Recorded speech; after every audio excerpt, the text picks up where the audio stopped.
እሺ ወደ ተማሪዎቻችን እንደምን አላችሁ? ናትናኤል ነኝ ከሉሲ ብሪጅ አካዳሚ። የዘጠነኛ ክፍል ኢኮኖሚክስ ትምህርታችን እንግዲህ ዩኒት 7 ላይ ደርሷል። ስለ ማክሮ ኢኮኖሚክስ ኢንትሮዳክሽን እያደረግን እንገኛለን። ማክሮ ኢኮኖሚክስ ባለፉት ሴሽኖች እንግዲህ ኢንትሮዳክተሪ ሴሽን እና 7.1 ላይ ዴፊኒሽኑን አይተናል። ማክሮ ኢኮኖሚክስ አዘ ሆል አግሪጌቱን የሚያጠና የኢኮኖሚክስ ክፍል ነው ብለናል። በዛሬው ሴሽናችን ደግሞ 7.2 ሰብሴክሽን ላይ ያለውን ማክሮ ኢኮኖሚክ ጎልስ፣ እንግዲህ ጎላችን ገባችን ምንድን ነው፣ ማክሮ ኢኮኖሚክ አናሊሲስ ሰርተን መጨረሻ ላይ ምን ልናገኝ ምን ግብ ነው ያለን የሚለውን ለማየት እንሞክራለን። እንግዲህ ባለፈው እንደተነጋገርነው ኢንዲኬተሮች አሉ ብለናል አይደለም? አመላካቾች፣ የኢኮኖሚውን ጤንነት የሚያሳዩን አመላካቾች አሉ ብለናል። እነዛ አመላካቾች እንደገና ከምን ጋር ሪሌትድ ይሆናሉ?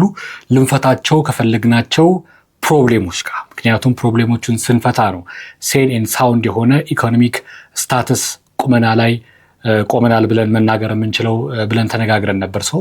ወደዛ ለመሄድ ምናችን ነው ማለት ነው? ጎላችን ነው ማለት ነው። ይህንን ማክሮ ኢኮኖሚክ ጎል እንለዋለን ማለት ነው። ልክ በእያንዳንዱ ኢንዲኬተር ጥሩ ጂዲፒ ማስመዝገብ አንዱ ጎላችን ሊሆን ይችላል።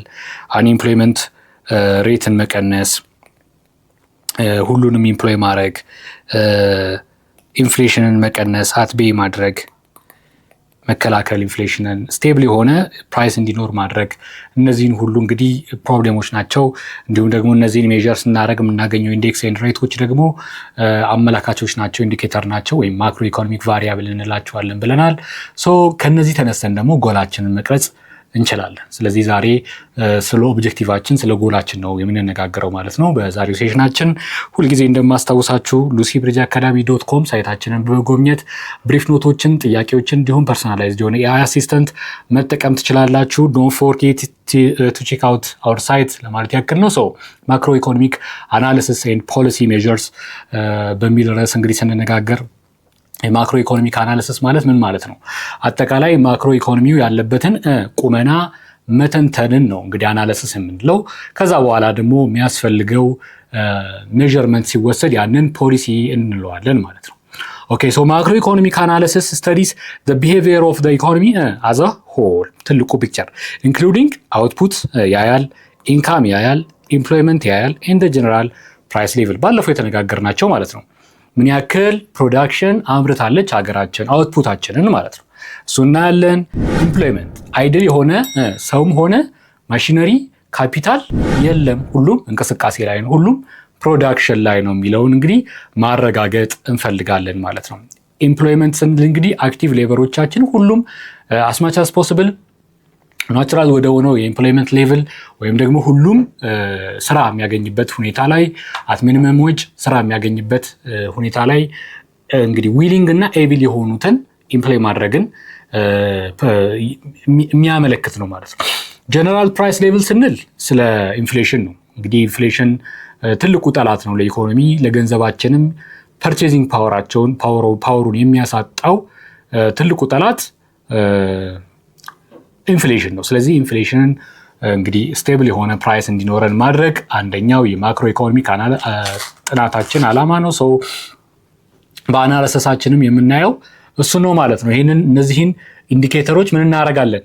አናላይዝ እናደርጋለን። ቢሄቪየራቸውን ምን እናደርጋለን? እናያለን፣ ጠባያቸውን ማለት ነው። governments and other stakeholders can adopt macroeconomic policies to bring about what? Desirable changes in aggregate economic variables. የምንፈልገው desirable changes ወደ ማንፈልገው አይደለም መቼስ desirable ወደ ሆነ ማናቸው desirableዎቹ? high yield output ሊኖረን ይገባል። እንዲሁም employment ሬቱ ጥሩ employment level ሊኖር ይገባል። ኢንፍሌሽን መኖር የለበትም። እንደዚህ የምንፈልጋቸው ዲዛይረብል ምንድናቸው? እነዚህ ቼንጀስ ናቸው። አግሪጌት ኢኮኖሚውን አዘ ሆል ጠቅላላ ኢኮኖሚ ወደዚህ ወደምንፈልገው አቅጣጫ ለመውሰድ ምንድነው የምንጠቀመው ታዲያ? ምንድነው ኢንስትሩመንታችን? ምንድነው ማክሮ ኢኮኖሚክ ፖሊሲ ስንላቸዋለን ማለት ነው። እነዚህ ፖሊሲ ሜዥሮች ዋን ሳይዝ ፊትስ ኦል አይነት ሜዥሮች አይደሉም። ፕሪቬል እንደሚያደርገው ኢኮኖሚክ ኮንዲሽን የሚወሰዱ ናቸው። አንድ ሀገር ያለበት ኢኮኖሚክ ቁመና የሚጠይቀው ረመዲ ወይም መድኃኒት እንደ ፖሊሲ ሜጀር የሚጠይቀው መድኃኒት ይለያል፣ ከሌላው ሀገር የሚጠይቀው ደግሞ የተለየ ነው ማለት ነው። ስለዚህ ዋን ሳይዝ ፊትስ ኦል አይደለም ማለት ነው። የሆነ ለምሳሌ ኢንፍሌሽን አስቸግሮናል፣ ሶ ታይትኒንግ የሆነ ሞኔታሪ ፖሊሲ እንጠቀም ካለ አንድ ሀገር ሁሉም አፕላይ የሚያደርገው አይነት አይደለም ማለት ነው። ፕሪቬል እንደሚያደርገው ምን አይነት ቁመና ላይ አለ የሚለውን ቀድሞ ምን መሰራት አለበት? አናሊሲስ መሰራት አለበት ማለት ነው። ሶ ዲስ ፖሊሲስ ዲፈር አክሮስ ካንትሪስ ቱ ካንትሪስ ኦን ዲፔንዲንግ ኦን the prevailing economic conditions in each country or economy። ስለዚህ ፕሪቬል በሚያደርገው ባለው ነባራዊ ሁኔታ ዲፔንዳንት ሁነን ነው ማለት ነው። እዛ ላይ ተመስርተን ነው የምንወስደው ሜጀሮችን የምንወስደው ማለት ነው። እሺ አሁን ወደ ጎላችን እንምጣ እስኪ። ይሄ ሰብሴክሽን እንግዲህ ስለ ጎል ነው የሚያወራው ብለን አይደለም? ማክሮ ኢኮኖሚክ ጎልስ ምንድን ናቸው? ስለዚህ ኦብጀክቲቮቻችንን እናያለን። ኦብጀክቲቭ ኦፍ ኢኮኖሚክ ግሮዝ የመጀመሪያው ነው። ሶ ኢኮኖሚክ ግሮዝ እንዴት ነው ዲፋይን የምናደርገው? ኢት ኢዝ እድገት ስንል ኢት ኢዝ ዲፋይንድ አዝ ኮንሲስተንት ኢንክሪዝ ኢን ዋት ናሽናል ኢንካም ኦቨር ታይም ስሩ ታይም።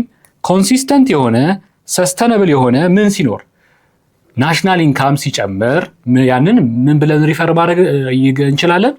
ኢኮኖሚክ ግሮዝ ብለን ሪፈር ልናደረግ እንችላለን። እዚች ጋር ኮንሲስታንት የምታደረገው አንድ አይደንቲፋይንግ ተርም ነች። ሶ ግሮዝ ሪፍሌክትስ ኦን ዋት ኤክስፓንሽን ኢን ዚ ኢኮኖሚስ ፕሮዳክቲቭ ካፓሲቲ ኤንድ አውትፑትስ። አሁን ግሮዝ የሚለው ምንድን ነው የሚያሳየው? ኤክስፓንድ እያደረገ ነው ምን የፕሮዳክቲቭ ካፓሲቲያችን የማምረት አቅማችን ምርቶቻችን ኤክስፓንድ እያደረጉ ነው ማለት ነው። እየሰፋን ነው፣ እየተንሰራፋን ነው፣ እየተትረፈረፍን ነው የሚለውን ነገር መወከል ይችላል። ሰው ፕሮዳክቲቭ ካፓሲቲ ሲጨምር አውትፑት ሲጨምር ግሮዝ የሚያሳየው ግሮዝ አለ ስንል የኢኮኖሚው አጠቃላይ ኤክስፓንድ እያደረገ መሄዱን የሚያሳይ ነው። የዚህን የትምህርት ክፍል ሙሉ ቪዲዮ ማግኘት ከፈለጋችሁ ዌብሳይታችን ላይ አሊያም ደግሞ የሞባይል አፕሊኬሽናችን ላይ ማግኘት ትችላላችሁ። መልካም የትምህርት ጊዜ